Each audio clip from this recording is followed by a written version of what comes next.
मिसाल के तौर पर मेरे पास 3 पोजीशन वेक्टर्स हैं R2 में। ये मेरा R2 का स्पेस है।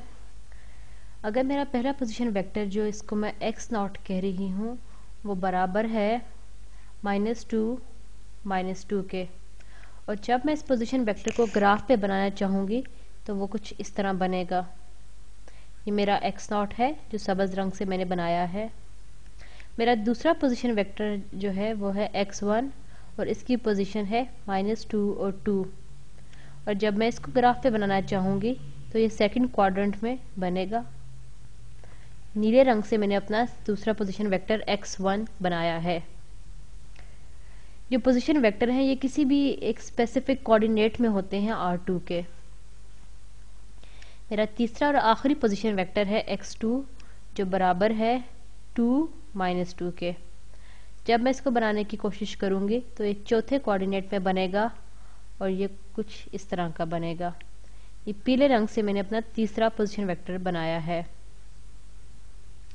तो अब यहाँ पे जो मेरा मकसद है वो ये है कि मैं एक इस तरह की लाइन डिफाइन करूँ या इस तरह की लाइन बनाऊँ जो इन पॉइंट्स को इंटरसेक्ट कर रही हो।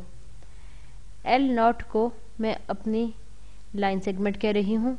L0 वो लाइन सेगमेंट है जो x0 को x1 से कनेक्ट करती है।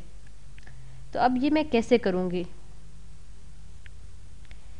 यानी कि मेरा मकसद यहाँ पे ये है कि मैं ये तमाम वैल्यूज़ जो मैंने ऑरेंज रंग से हाईलाइट कर दी हैं इनको ढूंढना चाहती हूँ, या इस लाइन को ढूंढना चाहती हूँ जो x0 को x1 से कनेक्ट कर रही है। मैं कह सकती हूँ कि जो मेरी ऑरेंज लाइन है ये x0 है प्लस स्केल्ड वर्जन है जो मेरे पास x0 और x1 का डिफरेंस है उसको। तो जो ऑरेंज वेक्टर मैंने बनाया है ये बन रहा है x0 माइनस x1, क्योंकि अगर हम हेड टू टेल रूल देखें तो x0 प्लस ऑरेंज वेक्टर बनता है नीले रंग में बनाया गया x1। तो इसलिए जब मैं x0 और x1 को ढूंढना चाहूँ तो मैं इसको यूँ लिख सकती हूँ कि हम x0 से शुरू हो रहे हैं। x0 हमारा स्टार्टिंग पॉइंट है और उसमें हम scaled version x0 minus x1 के डाल रहे हैं।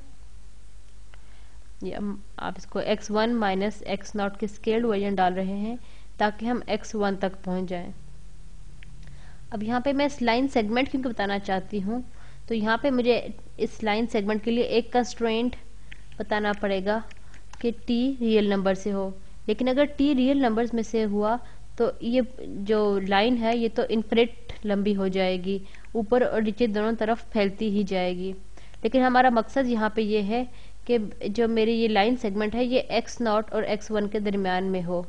तो इसलिए मैं t के ऊपर एक कंडीशन या एक शर्त लगाऊंगी, वो ये कि t 0 से बराबर है या 0 से बड़ा है। इसलिए जब कभी t 0 होगा तो हमारे पास x0 का पॉइंट आ जाएगा जो मैंने सब्ज रंग से बनाया है, और t छोटा होगा 1 या बराबर होगा 1 के, क्योंकि t जब कभी 1 के बराबर होगा तो ये बन जाएगा x0 plus x1 minus x0। तो x0 कैंसिल कर जाएंगे और हम x1 के पॉइंट पे पहुंच जाएंगे। इस तरह ये मेरे पास जो मैंने शर्त लगाई है t पे, ये ऑरेंज वेक्टर को मुझे बता रही है और ये लाइन सेगमेंट की इक्वेशन मुझे लाइन सेगमेंट को डिफाइन कर रही है। तो जब कभी भी t की वैल्यू हाफ होगी, 0.75 होगी, 0.25 होगी, वो तमाम पॉइंट इस लाइन सेगमेंट पर ही मौजूद होंगे, और इस लाइन सेगमेंट को मैं कह रही हूँ L0। ये L0 सेट है ऑफ वेक्टर्स है। अब हम इस लाइन की इक्वेशन ढूंढना चाहते हैं जो x1 और x2 को जोड़ रही है, और इस लाइन को मैं कहूँगी L1 जो x1 और x2 को जोड़ रही है, और L1 बराबर है x1 plus t times x2 minus x1 for 0 is less than equal to t less than equal to 1। ये आपको देख के ही समझ आ गई होगी। और अगर इसके बाद आप इसका कोई ट्रायंगल बनाना चाहते हैं, यानी कि वो लाइन सेगमेंट ढूंढना चाहते हैं जो x0 और x2 को जोड़ रही हो, तो उसको हम इस तरह डिफाइन करेंगे L2 बराबर है उन तमाम वेक्टर्स के सेट के जो x2 प्लस किसी scaled up x not minus x2 such that कि हमारा जो t है वो 0 के बराबर है या उससे बड़ा है और 1 के बराबर है या 1 से कम है। तो अब आप इन तीनों लाइंस को लेकर एक सुपर सेट बना सकते हैं या इसको शेप बना सकते हैं।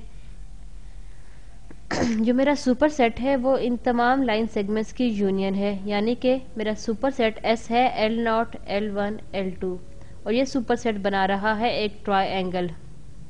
इन तीनों लाइंस की जब मैं यूनियन लूंगी तो मेरे पास एक ट्रायंगल बन जाएगा। ये आपके लिए एक रिव्यू ही था, एक दोहराई ही थी। अब मेरा असल मकसद ये है कि मैं आपको किस तरह से इस सेट को ट्रांसफॉर्म करना सिखाऊं। अब हम एक लीनियर ट्रांसफॉर्मेशन डिफाइन करते हैं, एक ज़रा आसान सी ट्रांसफॉर्मेशन डिफाइन करते हैं। मेरी ट्रांसफॉर्मेशन है x की जो बराबर है मैट्रिक्स 1, -1, 2 और 0 के। मेरी ट्रांसफॉर्मेशन है 1, -1, 2, 0 टाइम्स वेक्टर x के जो x1, x2 है। x1, x2 कोई भी मेरा वेक्टर है।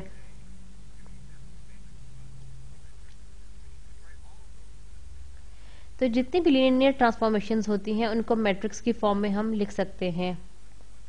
तो अब हम देखते हैं कि अब जब कभी हम अपने ट्रायंगल हमारा किस तरह का बन जाएगा जब हम ट्रायंगल के हर पॉइंट को ट्रांसफॉर्म करेंगे, और ट्रांसफॉर्म भी उस ट्रांसफॉर्मेशन के तहत करेंगे जो मैंने अभी डिफाइन की है। L0 की ट्रांसफॉर्मेशन क्या बनेगी? L0 की ट्रांसफॉर्मेशन ये बनेगी कि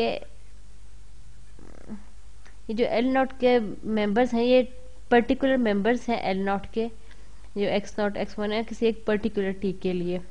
जो ट्रांसफॉर्मेशन है L0 की वो बराबर है transformation of x0 minus t of x1 minus x0 minus t times x1 minus x0 such that 0 is less than equal to t is less than equal to 1। Linear transformation की properties से हमें ये पता है कि ये बराबर हो जाएगा t ऑफ x0 यानी transformation of x0 minus transformation of scalar t into x1 minus x0 for all t जो 0 और 1 के दरमियान होगा। और अब यह है कि transformation of a scaled vector क्या होगी। तो ये बराबर हो जाएगी, हमने लीनियर ट्रांसफॉर्मेशन पहले पढ़ी है, ट्रांसफॉर्मेशन ऑफ x0 माइनस छोटा t जो मेरा स्केलर मल्टीपल t है times transformation of vector x1 minus x0 such that 0 और 1 जो है वो t की रेंज है। और किसी भी लीनियर ट्रांसफॉर्मेशन में जो ट्रांसफॉर्मेशन हम सम ऑफ टू वेक्टर्स की जब ट्रांसफॉर्मेशन लेते हैं वो बराबर होती है उनकी ट्रांसफॉर्मेशन के सम के। तो ये ट्रांसफॉर्मेशन ऑफ L0 बन जाएगी ट्रांसफॉर्मेशन x0 की minus t times transformation of x1 minus transformation of x0। अब ये हमारी पहली लाइन हुई है पेरेंथेसिस, और आगे वही होगा 0 is less than t is less than equal to 1। ये आपको एक सिंपल रिजल्ट नज़र आ रहा है, यानी कि जो लाइन सेगमेंट मेरी L0 थी उसको मैंने ट्रांसफॉर्म कर लिया है या उसकी ट्रांसफॉर्मेशन बता दी है।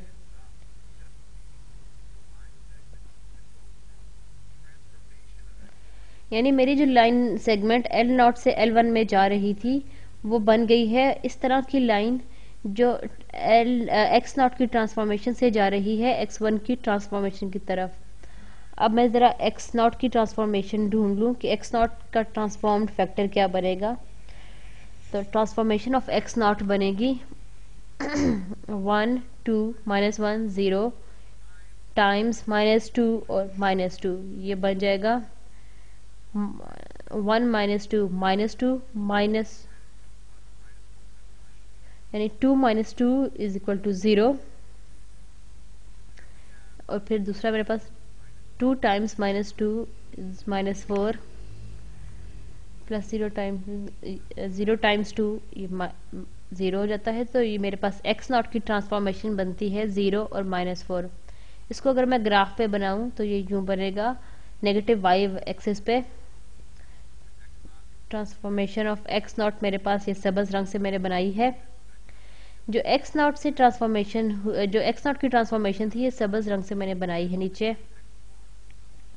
अब मैं ट्रांसफॉर्मेशन ढूंढूंगी x1 की।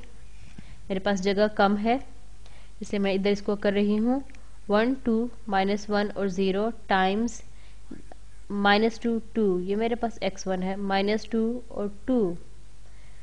तो इसका जवाब क्या आएगा? इसका जवाब आएगा 1 times minus 2 plus minus 1 times 2, ये माइनस 4 बन जाएगा। 2 टाइम्स माइनस 2 माइनस 4 प्लस 0। तो ये मेरे पास x1 की ट्रांसफॉर्मेशन आई है माइनस 4 माइनस 4 और वो बन रही है तीसरे क्वाड्रेंट में। तो मेरा x1 इस जगह पे बन रही है। ये नीले रंग से मैंने ट्रांसफॉर्मेशन बनाई है अपने x1 की। तो अब जो मेरे पास ट्रांसफॉर्म L नॉट है वो ट्रांसफॉर्मेशन ऑफ x नॉट से ट्रांसफॉर्मेशन ऑफ x1 पे जा रहा है। और यहाँ पे ये बात भी आप जहन में रखें कि हम ये ट्रांसफॉर्मेशन R2 से R2 में ही जा रही है। अब अगर मैं तीसरे वेक्टर की ट्रांसफॉर्मेशन लूँ तो वो यूं होगी 1 2 माइनस 1 0 टाइम्स 2 माइनस 2 और ये बराबर हो जाएगा 1 टाइम्स 2 2 माइनस 1 टाइम्स माइनस 2, ये तो बन जाएगा पॉजिटिव 4। अब दोबारा 2 टाइम्स 2 4 प्लस 0 टाइम्स माइनस 2 0। तो ये जो मेरे पास तीसरा वेक्टर है इसकी ट्रांसफॉर्मेशन बन रही है 4 और 4। ये पहले क्वाड्रेंट में बनेगा। और ये पीले रंग से मेरे पास x2 की ट्रांसफॉर्मेशन आ गई है। तो ये इसके ज़रिए हमने इस ट्रायंगल की ट्रांसफॉर्मेशन निकाल रही है, माफ़ कीजिएगा, इन पॉइंट्स की ट्रांसफॉर्मेशन निकाल रही है। अब इनके ज़रिए से हम ट्रायंगल की ट्रांसफॉर्मेशन निकालेंगे। हमने L नॉट की ट्रांसफॉर्मेशन फाइंड की है कि हम लीनियर ट्रांसफॉर्मेशन की प्रॉपर्टीज़ को इस्तेमाल करते हुए L नॉट की ट्रांसफॉर्मेशन बआसानी निकाल सकते हैं। तो ये जो वर्टिकल लाइन सेगमेंट है L नॉट, इसकी ट्रांसफॉर्मेशन मेरे पास है जो शुरू हो रही है ट्रांसफॉर्म्ड x नॉट से और ख़त्म हो रही है ट्रांसफॉर्म्ड x1 पे।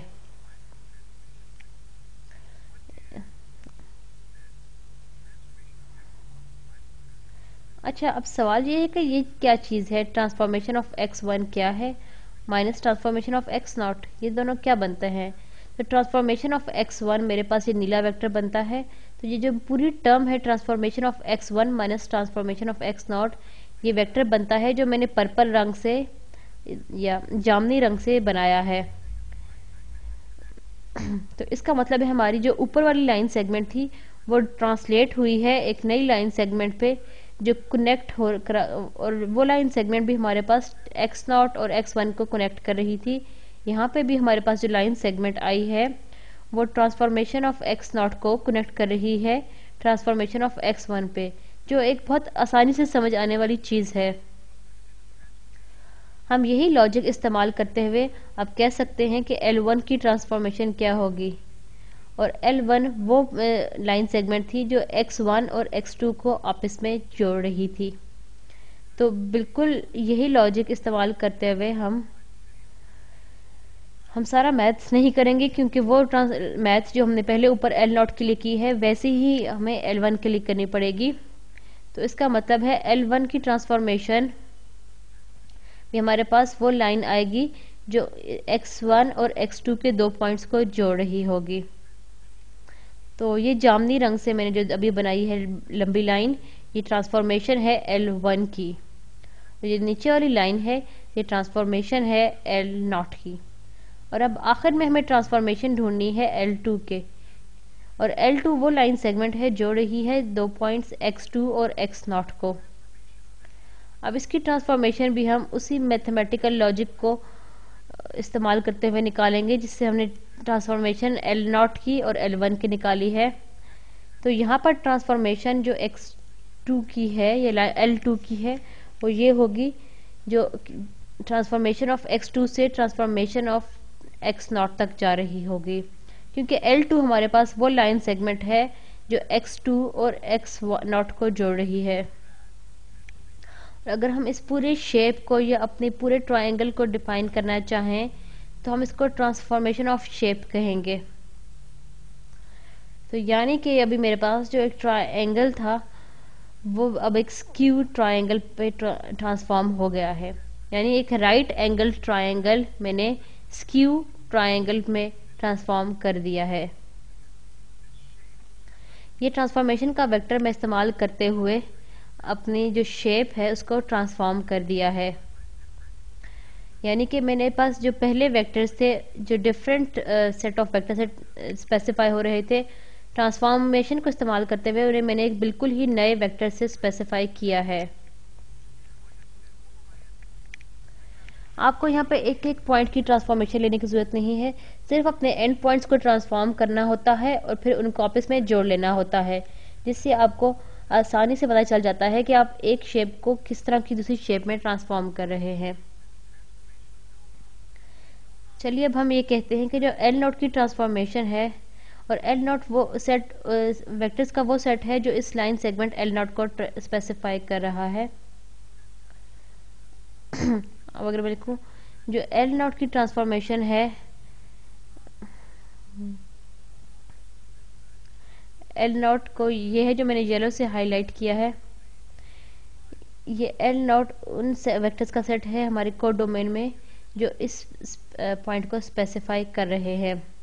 तो ये जो ट्रांसफॉर्मेशन है L0 की, इसको हम कहते हैं ये इमेज है L0 का अंडर T, यानी कि ट्रांसफॉर्मेशन को आप ये भी कह सकते हैं कि ये एक इमेज है L0 का जो हमने T के ज़रिए से लिया है। इसको आप इसलिए कह सकते हैं इस तरह कि T जो है वो ये L0 जो मैंने ऊपर स्पेसिफाई किया उसको ले रहा है और उसको एक नए तरीके से बता रहा है या एक नए तरीके से लिख रहा है या उसको एक नए तरीके से पेश कर रहा है। इसीलिए हम कहते हैं जो T ऑफ L0 है वो इमेज है L0 का अंडर T। और अगर मैं ट्रांसफॉर्मेशन अपनी पूरी शेप या उस पूरे ट्रायंगल को डिफाइन करना चाहूँ तो मैं उसको इस तरह डिफाइन करूँगी कि ये इमेज है, यानी ऊपर मेरा पीला ट्रायंगल अभी पर्पल ट्रायंगल में बन गया है, तो T ऑफ S मेरे पास इमेज है S का या अपनी शेप का या अपने ट्रायंगल का अंडर T। और ये वो चीज़ है जो 3D प्रोग्रामर अपने कोड में या अपनी प्रोग्रामिंग में बहुत इस्तेमाल करते हैं। L0, L1, L2, S ये तमाम चीज़ें मेरे पास सब सेट है मेरी मेन डोमेन की।